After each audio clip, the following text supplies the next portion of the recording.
And the Obama administration said no. So thanks, Obama. We now have the Iowa Legislature came up with a 33-person board, that 7 of them are now labor. That's not close to half. And that the chair must always be business. So, and I could continue on and on about stuff that went bad. And like I said, it was a real big percentage of the bills that were signed. But we're never, here's the thing, is we're not going to get to wage theft this year. If they pass a minimum wage, it's certainly not going to be anything that anybody in this room thinks is a livable wage. Maybe if they want to, cover their butts from what they did on lowering minimum wage before, maybe they come and pass $7.50 or $7.26. I don't know, but it's not going to be anything that anybody in this room thinks is a living wage. We're not going to get to fixing collective bargaining. We're not getting fixed work comp this year. Our schools haven't been funded properly for 7 years at least. We're not going to be hiring more OSHA inspectors, on and on. So the list of stuff that we needed to do before is growing, and now we have a bunch of stuff on top of that to fix. And there's plenty of stuff to be worried about too this year. We got retirement systems. People are seriously talking about tax cuts when this state has no money. Changes to there could be changes to the administration of apprenticeship funds. The state budget, like I just said, is a complete and total mess. We've got school vouchers. I know for a fact there are further changes to workers' compensation coming. There's always, for whatever reason, people who want to just do away with licensing.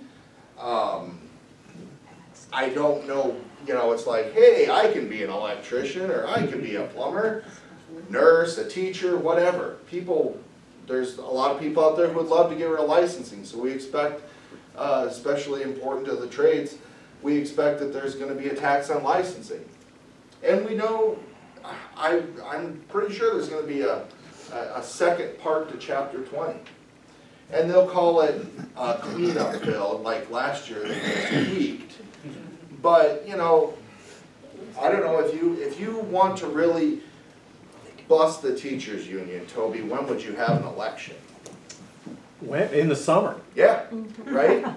Right now it says that you can have it any time. These elections can be scheduled between June and October, right?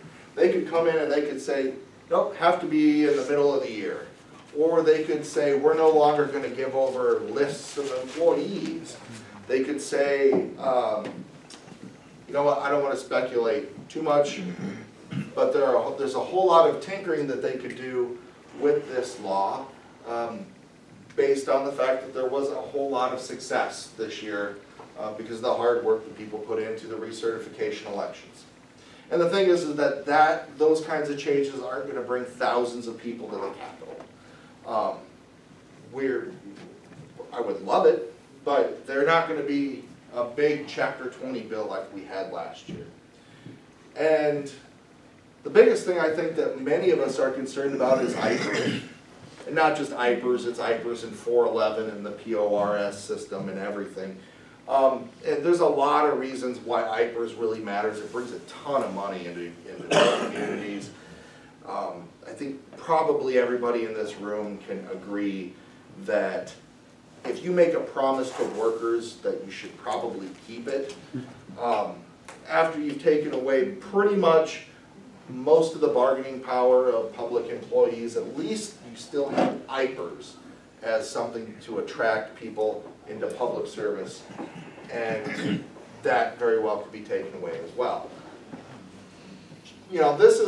I wish I had this broken down by House and Senate district, because that would become very, very handy. But if you go to IPERS' website, you can find this sort of information as well. In Scott County here, the number's too small for you to see it, but it brings in about $70 million just to this county. And it's actually $2 billion to the whole economy, and 88% of that stays in our state.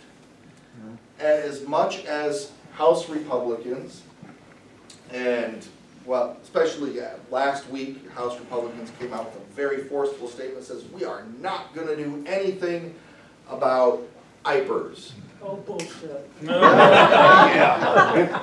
Sorry. Well, we're all thinking that. That's basically, I was going to say something that was, yeah.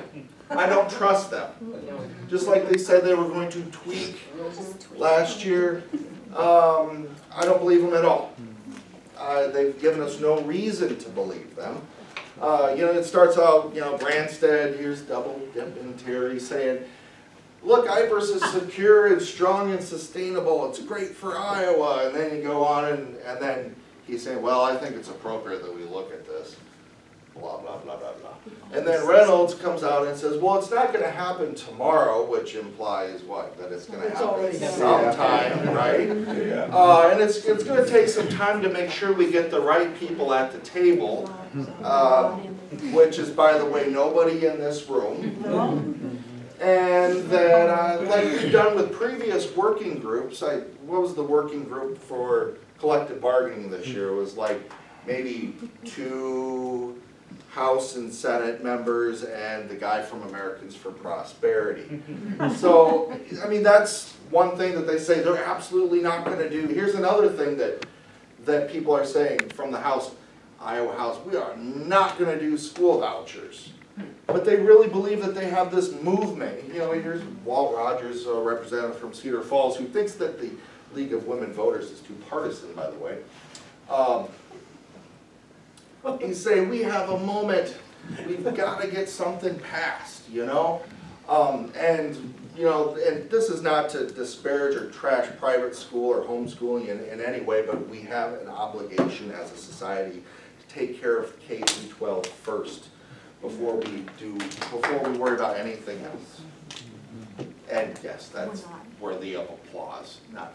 And the thing is that we have, at least right now, 33,000 Iowa students that are in private school. The last time we were counting, which was a few years back, there's about 11,000 homeschool kids. But we don't know for sure. There's like, I think that the cost estimate on a voucher bill was like 230 million, somewhere in that range, which is, we can't afford that. We can't afford that at all. Because, like, here's Senator Bolcom saying, you know, we're not inspecting nursing homes, and while that may be happening, or may be happening over the phone or at a slower rate or something like that, but we're not making sure that kids in struggling families are safe. You've been reading the news that there's been some really, really tragic consequences on it, and it's because folks in state government don't have the tools, they don't have the staffing to, I mean, there's people getting stabbed in corrections. The state government doesn't have the resources it needs. And a huge part of that is because tax credits are going to eat up another $430 million in the budget. That's more than any other time in Iowa history. And so we've got so much work to do. Allison pointed this out today. I'm going to just put these out. This is what they're running on. They actually, the Reynolds-Gregg administration put out something that says Iowa's the best state for the middle class, and there's even a line on here that says the median income change of middle class is negative 3.8%. This is what they're touting as of how things are good. So, I mean, good for them. We have to change direction. We have to change direction quickly. And so a lot of what we've been talking about as we're out talking to folks is, don't think of the election as something that happens out in November, and don't think of the primary even as something that happens out in June. February 5th is when this all starts, and you have to be there. You have to be at your precinct caucuses. If there is a candidate that you like for governor, or that your union likes, that you like that recommendation, you have to get to the precinct caucuses likely to make a difference, because then you have to keep following this down to the county, to the district, to the state.